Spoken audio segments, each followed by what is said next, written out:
Welcome to another human-read audiobook by the United Marxist Pact Discord server, link below in the description.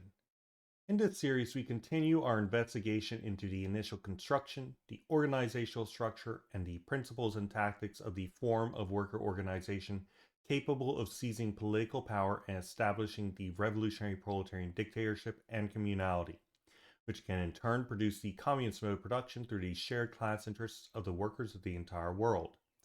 Our goal is to compile, analyze, and elaborate on what all of these texts have to say about this, and at the end have a strong understanding of the exact scientific process of it, particularly in general terms.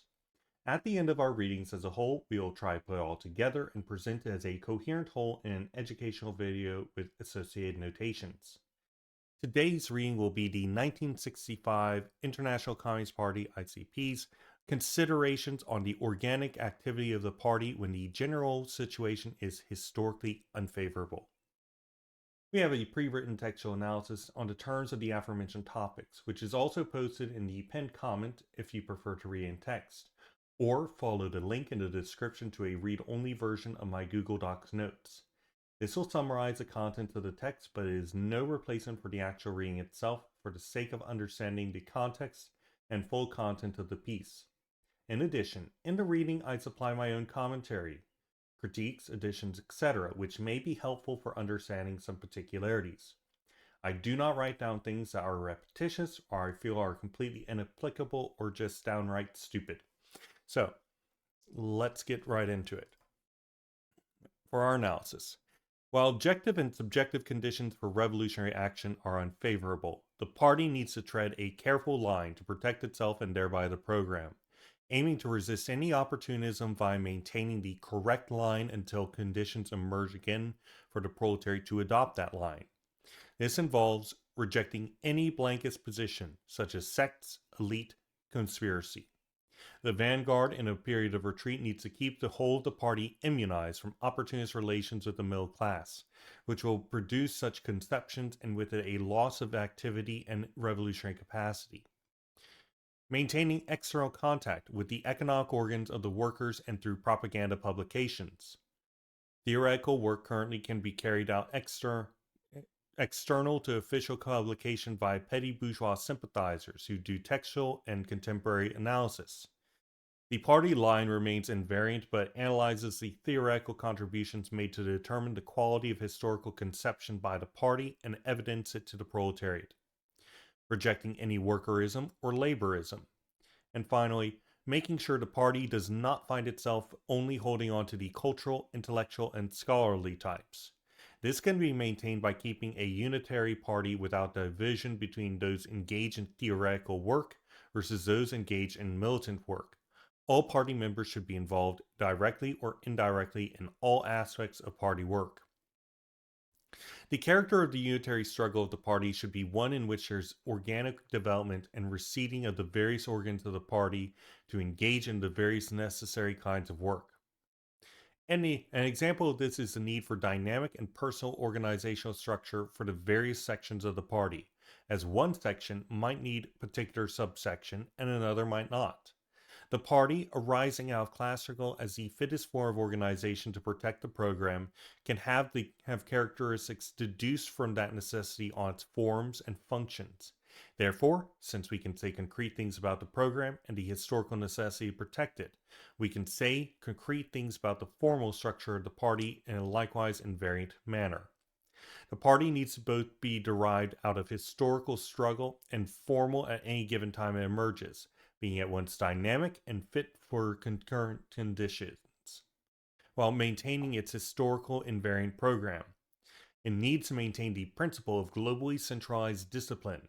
It needs to verify its doctrine and praxis utilizing predictions, engage in daily and constant activity working alongside the proletariat in their forms of organization that do not naturally engage with bourgeois structures. This means that there can be no concessions to democratic, pacifist, autonomous, or libertarian tendencies, or any bourgeois influences within it, such as personal aggrandizement. All members should be directed away from any careerist aspirations. The main purpose of the minority of the class which makes up the party at this time is to restore principles and doctrine internally and externally. Action, therefore, should only be taken if it does not risk either the party materially or the party's principles, which means any opportunist tactics, even if expedient, should be rejected. Under favorable conditions, the masses will join with the party spontaneously, and the party needs to have both the capacity to absorb them materially, organizationally, and in terms of its program.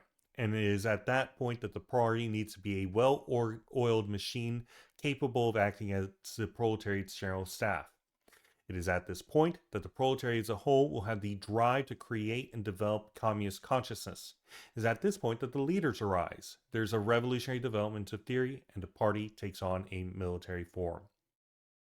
So this text is part of a three-parter, and the other two will be uploaded right after this. I'll now begin the full audiobook reading. This will explain the full text as being summarized here in such a way you'll be able to understand what and why was extracted from this, and I hope you enjoy the reading. This is 1965, Considerations on the Organic Activity of the Party when the General Situation is Historically Unfavorable, by the ICP. 1. The so-called question of the party's internal organization has always been the subject in the positions of traditional Marxists and the present communist left, born as opposition to the errors of the Moscow International. Naturally, such a topic is not to be isolated in a watertight compartment, but it is instead inseparable from the general framework of our positions. 2. What is part of the doctrine of the party's general theory can be found in the classical texts. It is also exhaustively summarized in more recent works, in Italian texts such as the Rome and Lion Theses, and many others with which the left has made known its prediction on the Third International's ruin. As the phenomena of the latter showed, were not smaller in gravity in respect to those of the second. Such literature is partly being used still now, in the study on organization, meant in the narrow sense as party organization and not in the broad sense of proletarian organization, in its varying historical and social forms. And we are not trying to summarize it here, referring to the reader of the above-mentioned texts and to the vast work in progress of the Storia della Sinistra, of which the second volume is being prepared. 3. Anything concerning the party's ideology and nature, being common to all of us and beyond dispute, is left to the pure, not like politically left, it's left to the pure theory. And the same is for the relations between the party and its own proletarian class. And that can be condensed in the obvious inference that only with the party and with the party action, the proletariat becomes class for itself and for the revolution. Okay, sure thing, bro. 4. We are used to call questions of tactics. Yeah, how does this follow? This doesn't follow. You keep asserting it. And anyway. 4. We are used to call questions of tactics, though we repeat the autonomous chapters or sections do not exist. Those historically arising and going on in the relations between proletariat and other classes, between proletarian party and other proletarian organizations, and between the party and other bourgeois and non-proletarian parties. Okay, so this is about the question of tactics and when according to historically arising relations between the proletarian and other classes and between the party and other organizations. And then, okay, so essentially different tactics at different circumstances. 5. The relationship that exists between tactical solutions, such as not to be condemned by doctrinal and theoretical principles, and the multifaceted development of objective situations which are, in a certain sense, external to the party, is undoubtedly very mutable. But the left has asserted that the party must master and anticipate such relations in advance, as developed in their own theses on tactics, which is intended to be a proposal for tactics at the international level. What is it that the Rome Theses had to say?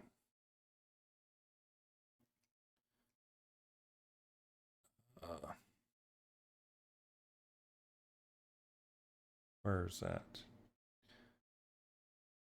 Here we go. Theses of Rome. And okay, different tactical approaches to different categories of proletarians found in different industries. Or to carry out these tactics, it may involve the construction of multiple organizations, but all such organizations should be under the direction of the shared major organization, which in turn answers to a party, which does not get drawn to partial interests but maintains general interests. So they give the example of agrarian industries. The party must make a single organization to agitate, propagandize, and organize the rural masses, organize and unify all propaganda and agitation efforts in rural areas, connect all communist groups in rural areas, organize and unify all local communist movements in those areas, have productive connection between this agrarian section and the trade union committees of the Communist Party, create new organizations and bring current ones under the Communist Party through internal conquest.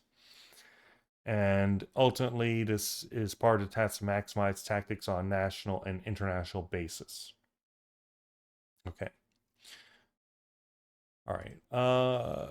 Basically, do party stuff. I mean, I don't know what else to say there. Where were we? Here we were. Okay. Basically, it's just saying make specialized organizations that are within the party. Great. Okay, so there are synthesizing to the extreme periods of objective favorable conditions, together with unfavorable conditions of the party as subject. There may be the opposite case, and there have been rare but suggestive examples of a well-prepared party and of a social situation where the masses thrown towards the revolution, and afterwards the party which foresaw and described it in advance, as Lenin vindicated for Russia's Bolsheviks. 6. By avoiding pedantic distinctions, we may wonder in which objective situation is today's society. Certainly, the answer is that of the worst possible situation, and that a large part of the proletariat is controlled by parties, hired by bourgeoisie, that prevent the proletariat itself from any class revolutionary movement, which is even worse than the crushing directly operated by the bourgeoisie.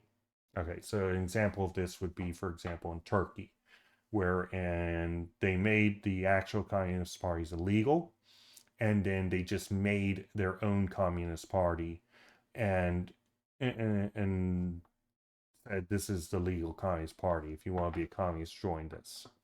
And because it is legal and easy, many people joined it, and it did more to crush the revolutionary movement than maybe anything else. By legalizing it, it robs it of its revolutionary potential. It is not therefore possible to foresee how long it will take before, in this dead and shapeless situation, what we have already termed as polarization or ionization of social molecules takes place, preceding the outburst of the great class antagonism. I don't know what that means, but okay. Maybe I'll explain later. What are, in this unfavorable period, the consequences of the party's internal organic dynamics? We always said in all above mentioned texts that the party cannot avoid being influenced by the characters of the real situation surrounding it. Therefore, the big existing proletarian parties are necessarily and avowedly opportunists. It is a fundamental thesis of the left that our party must not abstain from resisting in such a situation. It must instead survive and hand down the flame along the historical thread of time. It will be a small party, not owing to our will or choice, but to ineluctable necessity. While thinking about the structure of this party, even in the Third International's epoch of decadence, and in countless polemics we rejected, with arguments that is now unnecessarily recalling several accusations. We don't want a secret sect or elite party, refusing any contact with the outside, owing to purity mania. We reject any formula or workers or labor party excluding all non-proletarians. as is a formula belonging to all historical opportunists. We don't want to reduce a party to an organization of cultural, intellectual, and scholastic types, as from polemics more than half a century old. Neither do we believe, as certain anarchists and blankists do, being imaginable a party involved in a conspirative armed action and hatching plots. Okay, what do you believe in? Let's see. 8. Given that the degenerating social complex is focused on falsifying and destroying theory and sound doctrine, clearly the predominant task of today's small party is the restoration of principles with doctrinal value. Although unfortunately, the favorable setting in which Lenin worked after the disaster of the First World War is lacking. But this does not mean that we should erect a barrier between theory and practical actions, beyond a certain limit that would destroy us along with our basis principles. We thus lay claim to all forms of activity peculiar to favorable periods insofar as a real balance of forces renders them impossible. Are you saying that you won't take action until things are favorable? Or that you'll take action that would be favorable in favorable conditions, but take them anyway under unfavorable conditions? I'm not sure. But we're going to take all this section. And we're going to take them at their claim. Okay. So the party should resist opportunism by protecting the correct line until conditions are correct again for the proletariat to adopt that line. It rejects secret sects or elites. It just, naturally produces them on accident, because, it doesn't want to. It just naturally produces them. Who could ever have expected such a thing? It refuses any external. No, sorry. It does not refuse any external contact, except it also does implicitly because it only accepts it when others go to it. It will not go itself to others. This was stated far up above. And given that it's a small organization, there's no other organization, no United Front or anything like that, that has any interest of allying with them, because it's like, what is the freaking point? You guys don't do anything. You're not out there. You're not taking action. You're tiny. Why in the world would we go to you on our knees when you should be coming to us instead? So fundamentally, you do this. Fundamentally, you do this. Rejects workerism or laborism. Well, you do reject those things. It's just that your rejecting of those things also ultimately involves the rejection of the existence of the proletariat. And just saying that as an actual class is based on their relation to the means of production or anything like that. You just say that anybody who is in the party is a member of the proletariat. And that's your resolution to that, which is no. Rejects the retaining of only cultural, intellectual, and scholastic types. Guess who gets attracted to this anti-activism stuff that you do, and that says don't take any action, ultimately. Despite you saying that you want to take action, you don't. Conspiracy or plot. Rejects. Sorry. Rejects conspiracy or plot. That's probably the only one that is actually successful. That actually keeps to its desires.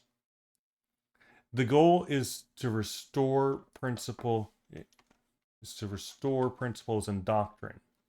The action should be taken so long as it doesn't risk the party or the party's principles. Actions, therefore, will be taken insofar as they would be taken in favorable circumstances. So I don't know exactly what this section means down here, but I translate it to essentially you just only do what would work in favorable conditions when you can, and you don't take action otherwise. So your tactics just stay the same no matter what, which doesn't really work out. Anyway, 9. We should go into all of this in a lot more depth, but we can still reach a conclusion about the party's organizational structure during such a difficult transition. It would be a fatal error to consider the party as divisible into two groups, one dedicated to study and another to action. This would be Lenin's model with the center and central committee and the central organ. Because such a distinction is deadly not only for the party as a whole, but for the individual militant too. The underlying meaning of unitarism and of organic centralism is that the party develops within itself the organs suited to its various functions, called by us propaganda, proselytism, proletarian organization, union work, etc., until in the future there is the need for the armed organization. But nothing can be inferred from the number of comrades assigned to each function, since no comrade, as a matter of principle, should be uninvolved with any of them. The fact that in the current phase the amount of comrades devoted to theory and the movement's history may seem too many, and those ready for action too few, is historically fortuitous. It would be totally pointless to investigate how many are dedicated to each of these manifestations of energy. No, it would not be pointless to know how many people are engaging in the various different aspects of your party work. What the hell are you talking about?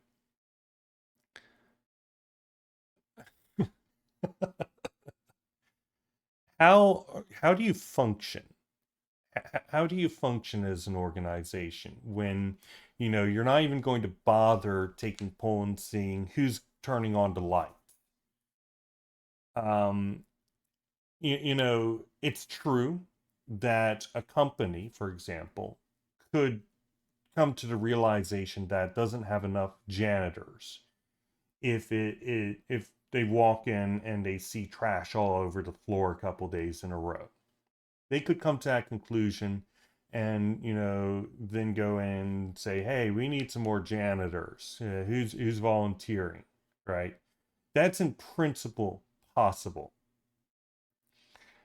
But any company should also be able to say, what's the square footage of our building and how many janitors are needed to keep everything spick and span, according to our experience as janitors, or in accordance to experience in carrying out this kind of work. And you can make some pretty strong determinations based on that previous experience. And then you can hire on, at the very least, the bare minimum. You should probably hire more, but you can probably do at least the bare minimum. So you absolutely should investigate how many are engaging in the different aspects of the necessary parts of your organization's work. This is ridiculous. Anyway, as we all know, when the situation becomes radicalized, huge numbers of people acting instinctively and unencumbered by the need to ape academia and get qualifications will immediately take our side. This has not happened.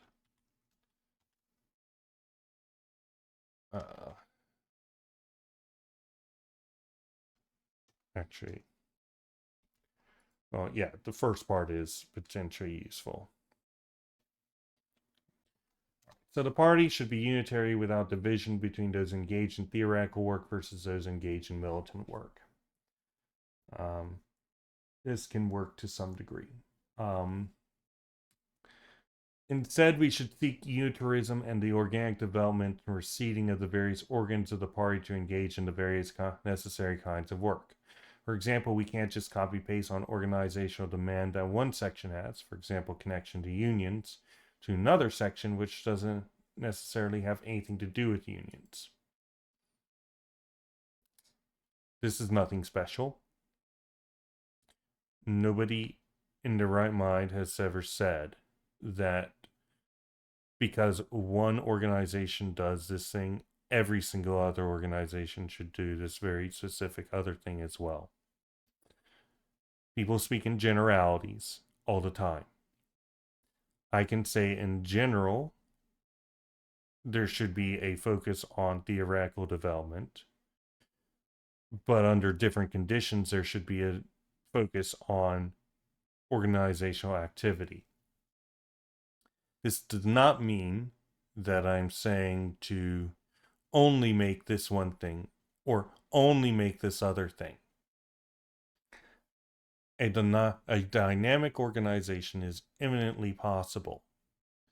A dynamic organizational form is not only imminently possible, it is the only one that sustains itself. Because if you lose your dynamism and you lose the ability to exist in multiple states, then you lose your ability to survive. The survival of the fittest, as far as organizations come. Anyway, they're saying things that they think are profound, but really nobody would disagree with it because everybody already knows it. All right. All party members should be involved directly or indirectly with all aspects of party work. Good luck with that. Have at it. If it works, and by all means, but I'm pretty sure that's only going to work when you are small and when you're not doing much different kinds of work. Under favorable conditions, the masses will join the party spontaneously, and we need to be able to absorb them. I don't think that they have joined your organization spontaneously because you don't do jack shit. So good luck with that. In fact, I see far more people spontaneously joining anarchist organizations because they see them in their everyday lives. Continuing. 10.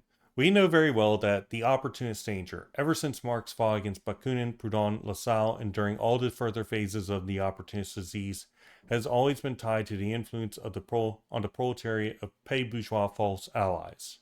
Our infinite diffidence towards the contribution of the social strata cannot and must not prevent us from utilizing, according to history's mighty lessons, exceptional elements coming from them. The party will destine such elements to the work of setting the theory to order. Huh?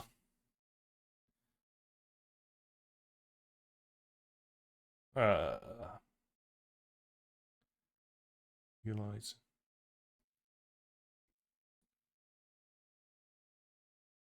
Setting the theory to... So how is this not workerism or laborism, right? Saying the theory to order. Does that mean developing the theory or taking action to apply the theory in praxis that the members of the proletariat have developed?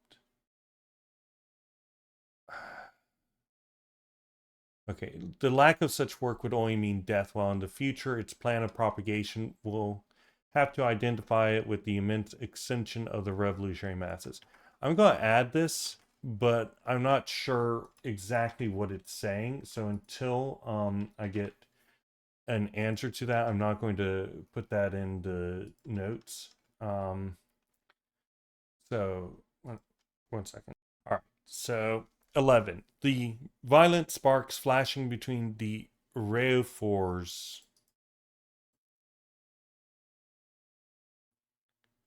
Any wire, electrode, or connector that conducts electricity. Okay. Of our dialectics have taught us that a revolutionary militant communist comrade is one who has managed to forget, to renounce, to wrench from his heart and his mind classification under which he has been inscribed in the registry of this putrefying society. One who can see and immerse himself in the entire millenary trajectory linking to the ancestral... What?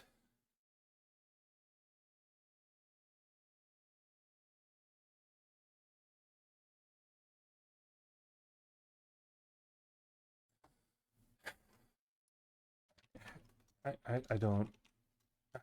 I don't understand.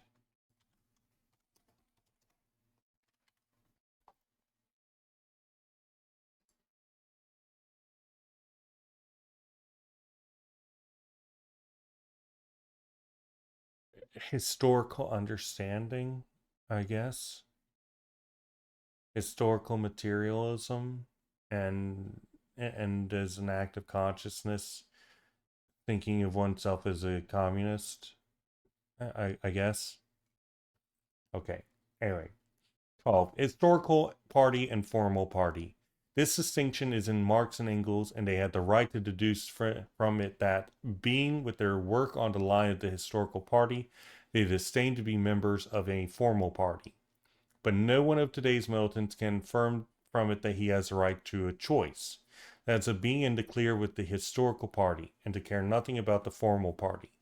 Thus it is, owing to the sound intelligence of that proposition of Marx and Engels, which has a dialectical and historical sense, and not because they are supermen of a very specific type of race. This is from Kamat, wasn't it? This is 65 versus 61. Okay. Or maybe that was in Kamat's postscript. Marx says party in its historical meaning in the historical sense, and formal or ephemeral party. In the first concept lies the continuity, and from it we derive our characteristic thesis of the invariance of doctrine since its formulation made by Marx. Not as an invention of a genius, but as a result, the discovery of a result of human evolution. Okay, but the two concepts are not metaphysically opposite, and it would be silly to express them by a pure doctrine. I turn my back on the formal party as I go toward the historical one. When we infer from the invariant doctrine that the revolutionary victory of the working class can be achieved only by the class party and its dictatorship, and then go on to affirm, supported by Marx's writings, that the pre-revolutionary Communist Party proletariat may be a class as far as bourgeois science is concerned, but isn't Marx or by Marx ourselves. In the conclusion, either the proletariat is revolutionary or it is nothing, good sirs. Whoever is writing this, the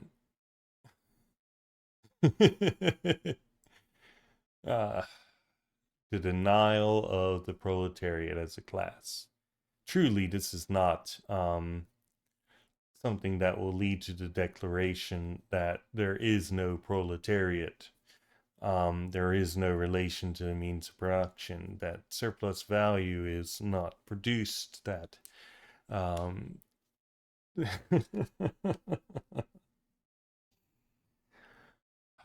then the conclusion to be deduced is that for victory to be achieved, it will be necessary to have a party worthy of being described both as a historical and as a formal party. That is, a party that which has resolved within the active historical reality the apparent contradiction causes so many problems in the past between the historical party and therefore as regards content, historical invariant program, and the contingent party concerning its form, which acts as a force and physical praxis of the decisive part of proletarian struggle.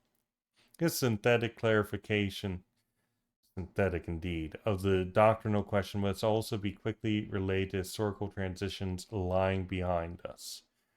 Oh, here, where's that section now? Come on.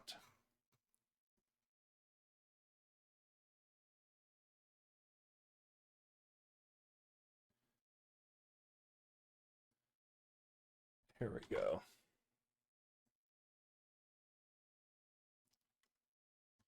Party arising out of class struggle is the fittest form of organization to protect the program. It can have characteristics deduced from that necessity on its forms and functions. Therefore, we can say things about the. I am actually responding in the negatory to this, by the way. This isn't actually notes from this. This is my notes out of this in rejection of it. Therefore, since we can say things about the program and thereby the necessities to protect it, we can say things about its formal structure in an invariant manner. The party needs to be historical and formal, being at once dynamic and fit for current conditions, and maintaining its historical invariant program. These things are not as this thing's. So I'll agree that this thing is essentially saying that it's possible to synthesize these two things, but then it walks itself back and says, no, it can't. But then it says it can again. which is regular for this stuff. A lot of this is word salad. A lot of this is just internally contradictory, confusing crap, which is pretty consistent across the board. The only person, and Lenin is pretty inconsistent himself. The only person that isn't, so in my experience as a reader, is Marx and Engels. Marx is difficult to read, that's for sure, but he is not inconsistent or contradictory or anything like that. No matter what, there's really only one way to, well, no, there's an infinite way to read it from the perspective of, and infinite ways of engagement, but there's only one way that it can be understood, and that is in a very direct way. You cannot read him and come to two conflicting understandings, unlike this, where you can read it and come to the conflicting understanding. All right, 13. The or crap word usage, which is really common, and that's also the case with Lenin, wherein he utilizes socialism in many different formats, and this is even brought up, which creates confusion. Okay, 13. The first transition from a body of small groups and leagues through which the worker struggle came out to the international party foreseen by doctrine takes place when the first international is founded in 1864. There is no point now in reconstructing the process leading to the crisis of such organization. Under Marx's direction was defended to the last from infiltration by paid bourgeois programs such as those of the libertarians. Wait, did we read all this? Was this in Kamat? In his postscript? Let's see.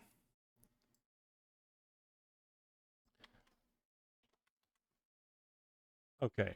No, it wasn't. All right. Okay. Sorry. I just wanted to confirm. In 1889, the Second International was built after Marx's death, but under Engels' control, though his directions are not followed.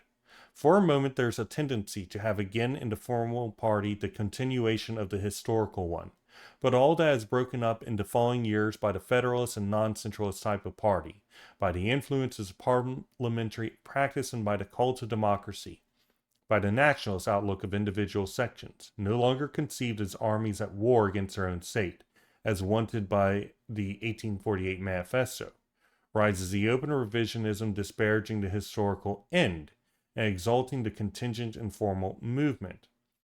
The rising of the Third International formal movement? What? The rising of the Third International after the 1914 disastrous failure of almost all sections into pure democratism and nationalism was seen by us in the first years after 1919 as a complete reconnection of the historical party and formal party. The new international rose declaredly centralist and anti-democratic, but the historical practice of the entrance into it in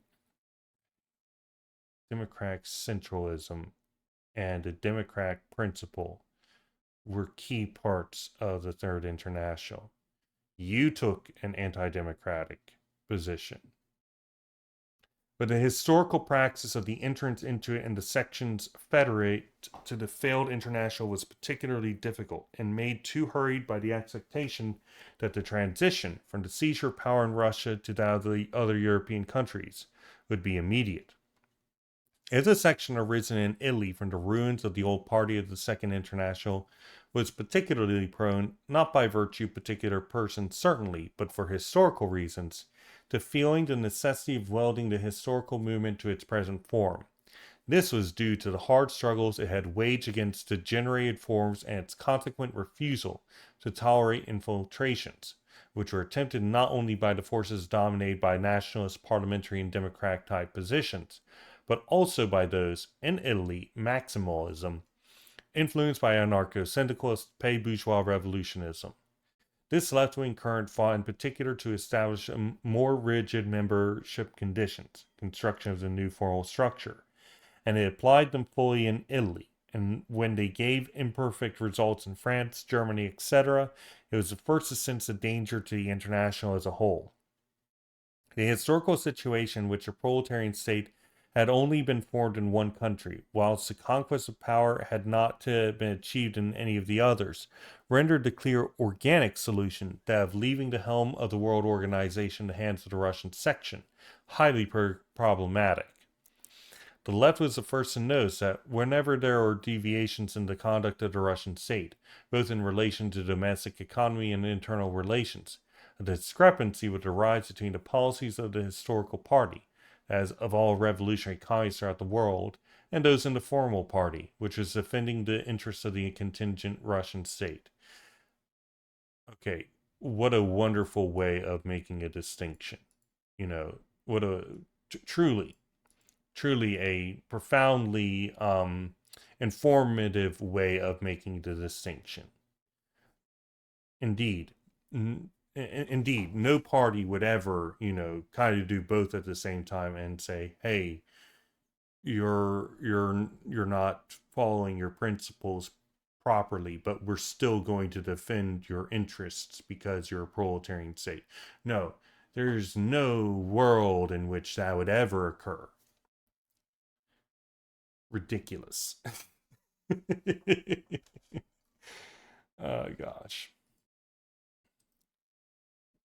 14. Since the abyss is deepened to the extent that the apparent sections, which are dependent on the Russian leader party, are now involved in the ephemeral sense in a vulgar policy of collaboration with the bourgeoisie, that is no better than the traditional collaboration of the corrupted parties of the Second International. This has produced a situation in which the groups derived from the struggle of the Italian left against Moscow's degeneration have been given the chance, we don't say the right, to better understand the road which the real, active, and therefore formal party must follow in order to remain faithful to those features which distinguish a revolutionary historical party which has existed, at least in the potential sense, since 1847. Whilst from a practical point of view, it has established itself in key historical events as a participant in the tragic series of revolutionary defeats. Okay. I don't know what this is saying.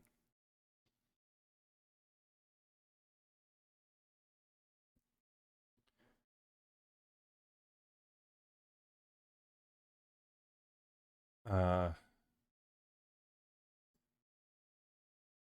right. The transmission of this undeformed tradition into efforts to form a new international party organization without any historical.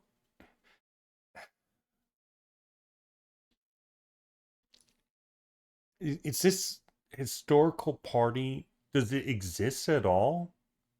Or is it essentially saying whatever had the correct stance historically?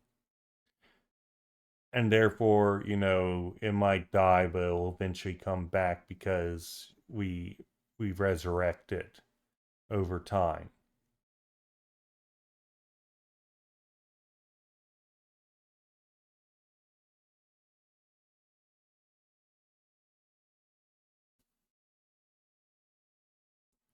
I'm not sure. Okay. The transmission of this undeformed tradition into efforts to form a new international party organization without any historic breaks may not, in an organizational sense, be based on men chosen because they would be best at it or most knowledgeable about the historical doctrine. And yet, in an organic sense, such a transmission nevertheless had to remain totally faithful to the line connecting the actions of the group which first gave expression to it 40 years ago to the line as it exists today. The new movement should expect neither supermen nor messiahs, but must be based on a rekindling of as much as possible as it has been possible to preserve over the long intervening period, and the preservation cannot be restricted to just theses and documents, but must also include the living instruments who constitute the old guard, entrusted with the task of hanging on to the uncorrupted and powerful party tradition to the young guard. The latter rushes off towards new revolutions that might have to wait not more than a decade from now, the action on the foreground of historical scene. the party and the revolution having no concern at all for the names of the former and the latter. The correct transmission of that tradition beyond generations, and also this beyond name of dead or living men, cannot be restricted to that of critical texts, nor only to the method of utilizing the Communist Party's doctrine by being close and faithful to the classical texts. It must be related to a class battle that the Marxists left. We don't want to limit the revival only to the Italian region. Set out and carried out in the most inflamed real struggle during the years after 1919, and that was broken, more than by the forced relations with respect to the enemy class, by the dependence on the center, degenerating from center of the historical world party to that of the ephemeral party, destroyed by opportunist pathology until such dependence was historically and de facto broken.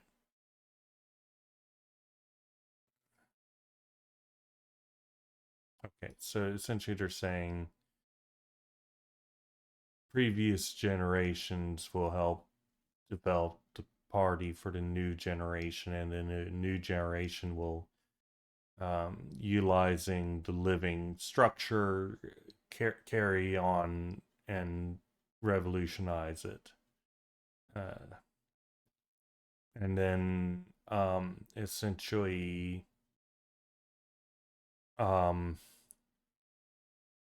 respect more than forced relations with respecting any class.